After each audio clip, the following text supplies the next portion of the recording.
Nice launch trajectory and countdown net. Pad is clear. 10, 9, 8. Launch auto sequence 7, has started. 6, 5, 4, 3, 2, 1. Go for launch.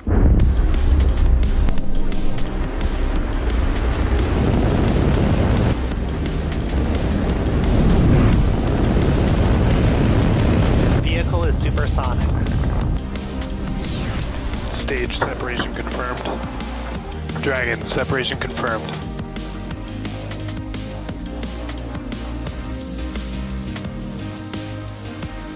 Stage 1 is transonic. Landing legs have deployed.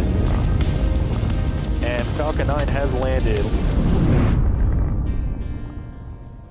Happy Friday, everyone, and welcome to our 49th Starlink mission. I'm Andy Tran, and I'll be your host for today's mission. On screen is a live view of Falcon 9 ready to take our 53 Starlink satellites into space today.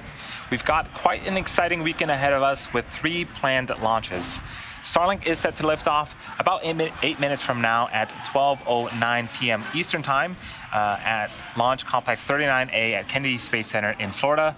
And starting tomorrow, we have 2 launches planned within about 14 hours of each other. First up, we'll have the Star 1 launch targeted for liftoff at 7:20 a.m. Pacific time from Space Launch Complex 4E at Vandenberg Space Force Base. Then we'll have the Globalstar FM-15 launch targeted for liftoff on Sunday at 12:30 a.m. Eastern time from Launch Complex 40 at Cape Canaveral Space Force Station. For today's Starlink launch, we'll be ending live coverage just after the first stage landing and second engine cutoff. We'll confirm deployment of our Starlink satellites via SpaceX's social channels, but we'll also leave the mission audio live on our YouTube channel if you'd like to follow along through payload deploy. If for some reason we don't launch today, we do have a backup opportunity tomorrow at 11:47 a.m. Eastern time. And as if 3 back-to-back-to-back launches wasn't exciting enough, this month also happens to be Pride Month. The Out and Allied employee group at SpaceX joined fellow Angelinos to celebrate LA Pride Festival and Parade. LA Pride is an annual celebration in Los Angeles, California, and is known to be one of the largest Pride events in the world. So if you haven't already, we hope you take some time this month to send some extra love to our LGBTQ+ community. For now, let's take a closer look at our Falcon 9 vehicle and mission at hand. Starlink is a constellation of satellites that can provide high-speed, low-latency internet all over the globe, particularly in remote areas where connectivity is limited or completely unavailable. Today, we'll be taking an additional 53 satellites in space in order to grow our constellation and expand our coverage. Those satellites are housed at the top of the rocket in the fairing. The job of the fairing is to protect the Starlink satellites until we reach the vacuum of space. Once in space, we'll separate the fairing halves and attempt to retrieve them once they return to Earth. Below the fairing, we have the second stage.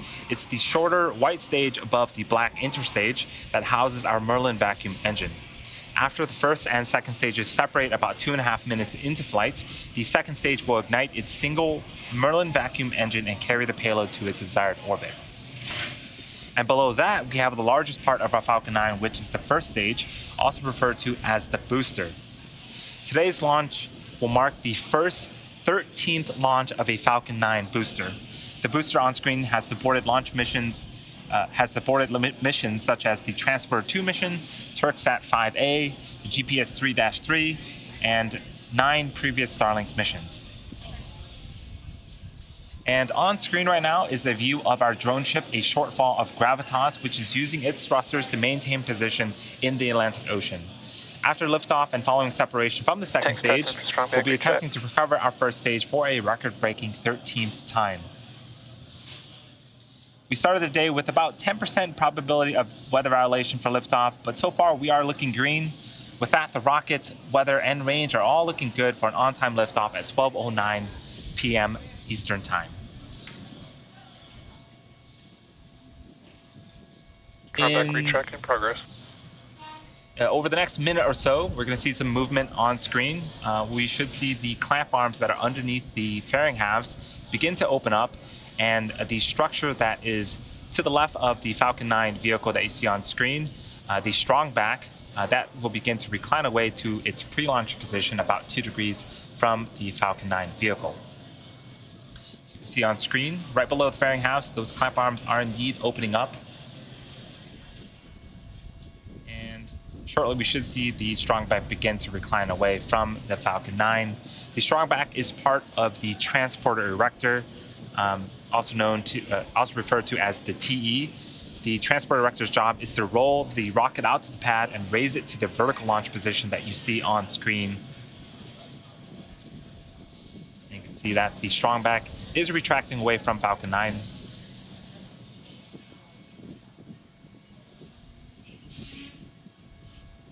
The transporter erector also routes the vehicle's fluids, power, and telemetry umbilicals from the ground systems to the rocket and satellites until Falcon 9 goes on internal power and clears the pad.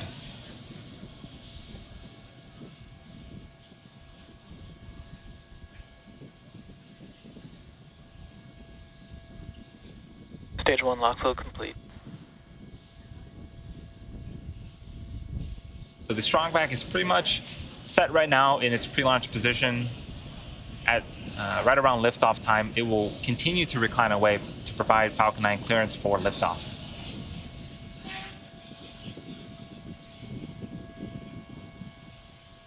So this is a great view of historic pad 39A. This is where we launch all of our crew missions from, and this is where we sent people to the moon from. So with T minus 2 minutes and 25 seconds and counting, things are continuing to look good for today's Starlink mission.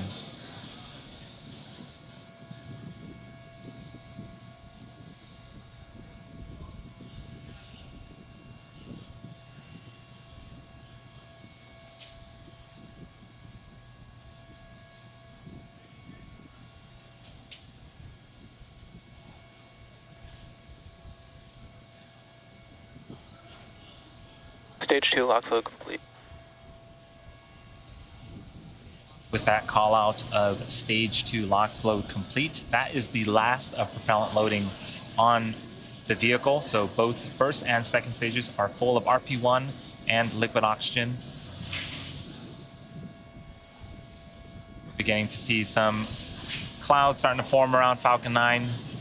We are continuing to vent gas. That is normal at this stage of the countdown.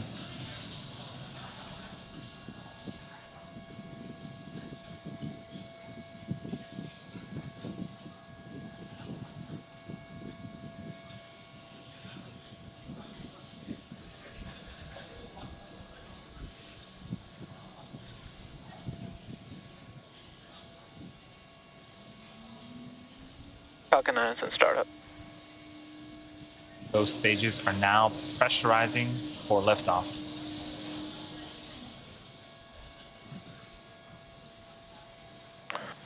Falcon 9, Starlink, LD is go for launch. The launch director has given the final go for launch. All systems are ready. Let's watch as Falcon 9 takes our 53 Starlink satellites into orbit. T minus 30 seconds.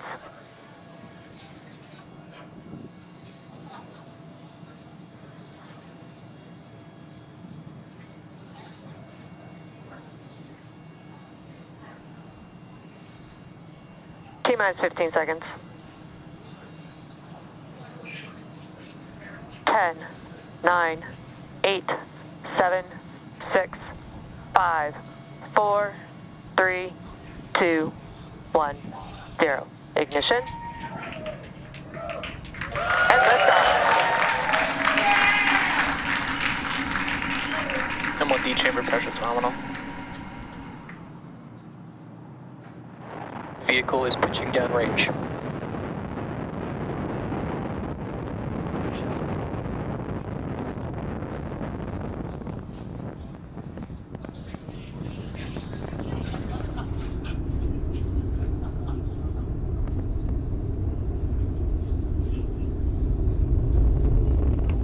We are T plus 37 seconds into the mission. Falcon 9 has successfully lifted off from Launch Complex 39A, carrying our 53 Starlink satellites into space. Power and telemetry nominal. Moments ago, we began to throttle down the engines on the first stage in preparation for an event known as Max Q. This is where the vehicle will experience the highest amount of aerodynamic pressures. Falcon 9 is supersonic.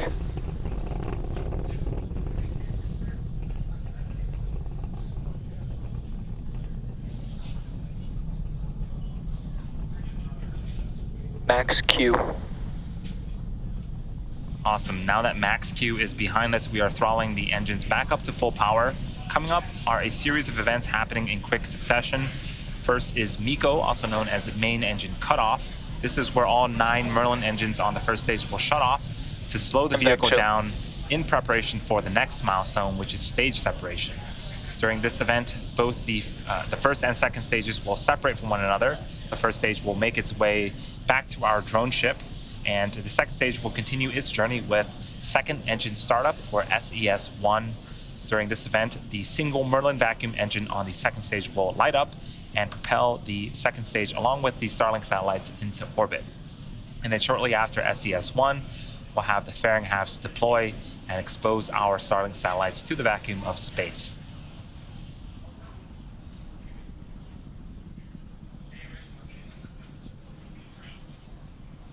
First of those events is expected to happen in a few seconds here.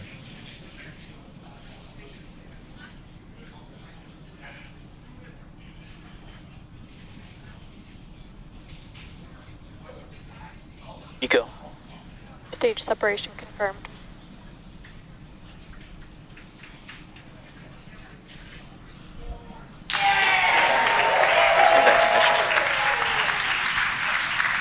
Bearing separation confirmed. All right, so as you just saw and heard, we successfully had main engine cutoff, stage separation. The second stage Merlin vacuum engine you see on the right-hand side of the screen has successfully started up, and we saw the two fairing halves deploy.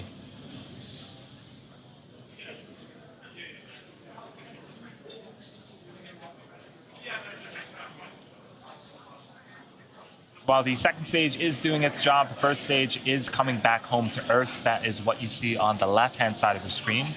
It needs to execute 2 burns before its 13th landing attempt on our drone ship.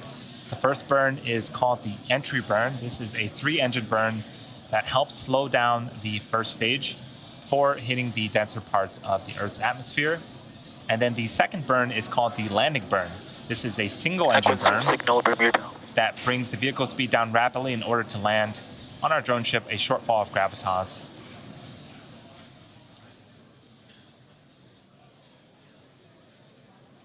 To aid in recovery, we have a couple of tools that the first stage uses. So if you look closely on screen, you're seeing some bursts of gas. That is nitrogen from our attitude control system, and that helps to orient the first stage rocket. And then also on screen, we have a view of 2 of our 4 hypersonic grid fins. Those are the honeycomb-like structures that you see. Those will swivel and pivot, and those that helps to steer the first stage back to its targeted landing zone. We also have 4 landing legs that are stowed at the base of the first stage. Those will deploy during the landing burn, and those will help secure the first stage as we land on our drone ship.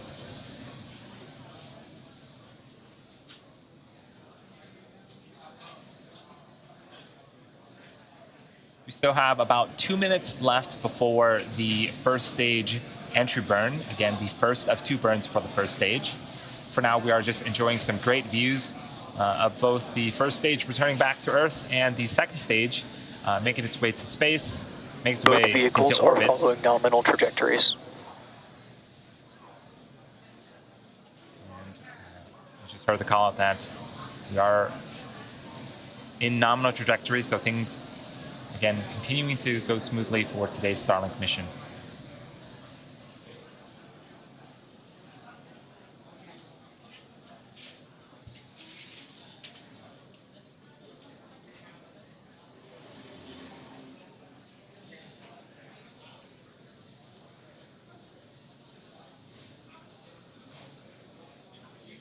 For those that are just joining us, we are in the middle of our 49th Starlink mission.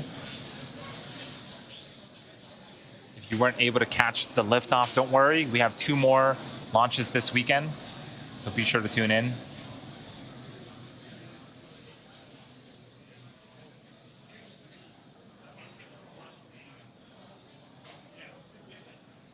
About 30 seconds away from the first stage entry burn. We talked a little bit about the engines on our vehicle. The engine that you see on screen is the single Merlin vacuum engine, which is optimized to perform in the vacuum of space. It can produce over 220,000 pounds of thrust in the vacuum of space. The first stage engines are optimized to perform at sea level, and those can produce about 190,000 pounds of thrust.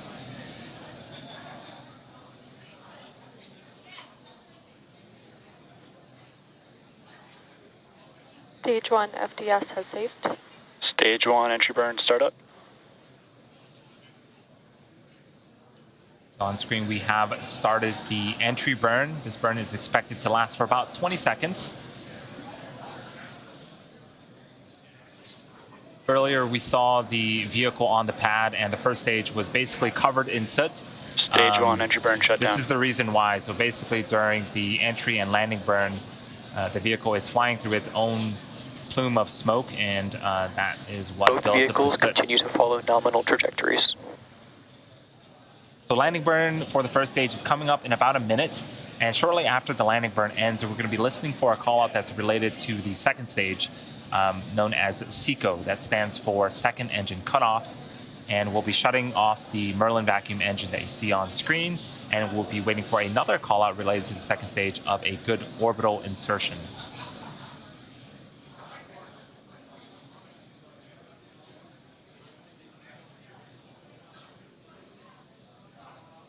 Stage 1 transonic.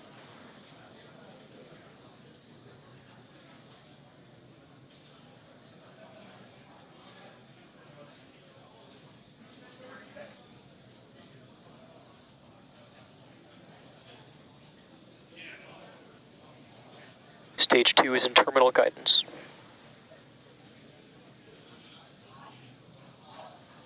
Stage 1 landing burn. Stage 2 FTS has safed. So our landing burn has begun. It's a single engine burn. This is also the period where we'll deploy our landing legs. And here comes our first stage for the 13th time attempting to land on our drone ship. Stage 1 landing leg deploy.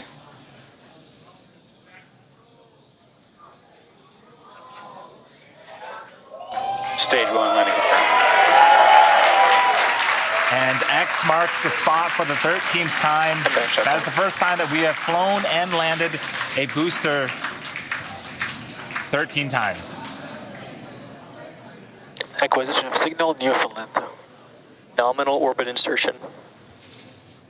That is a great way to start the mission. And we also just heard the call out that the second stage engine has successfully shut off and is now in a nominal orbital insertion.